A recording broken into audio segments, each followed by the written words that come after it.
So I saw Oppenheimer. Here's my thoughts about it. My name is Derek McDuff. I'm a film critic and a podcaster, and here is episode 11 of the film review show MicroDose. So I think Nolan really likes to oscillate between his more grounded, realistic films and his more genre-based, often science fiction films. Obviously, his last film, Tenet, which came out kind of at the height of the pandemic, was a lot more science fiction. Oppenheimer was, of course, a more grounded, realistic story based on, of course, real historical events that took place during, before, and after World War II.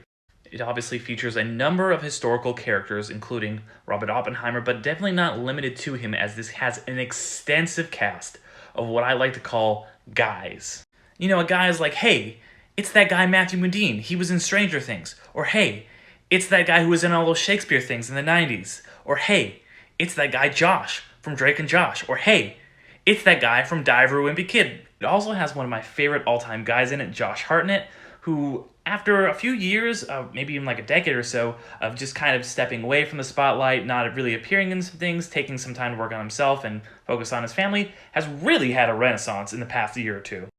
But I think it is really important that he has all these guys in it, because if it's just a movie where you're seeing all these scientists, the layperson like myself, you might not know who Neil Boris is or something, because there is a lot of scientific characters in this movie, and it is tough to keep track.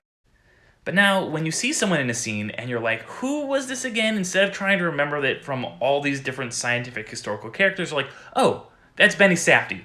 I recognize him from earlier.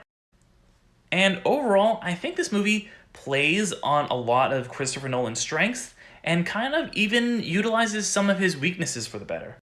Nolan is famous for playing with perceptions of time, obviously in movies like Inception and Tenet, but even in his more grounded stuff like Dunkirk.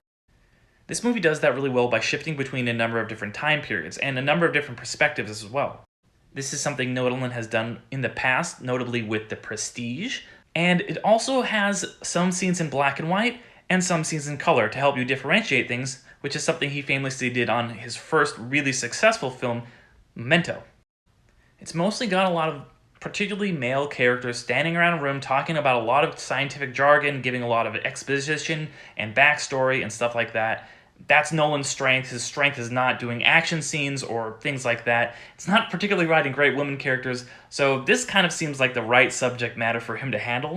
He does manage to break some new ground, though. Typically, Nolan is a very, very formalist director, but this does some stuff that kind of plays with that, makes things a little more subjective in a lot of the scenes, particularly in those flashback scenes. So check out Oppenheimer, and if you liked anything I had to say, check out my podcast, Underrated. It's on all the podcast apps.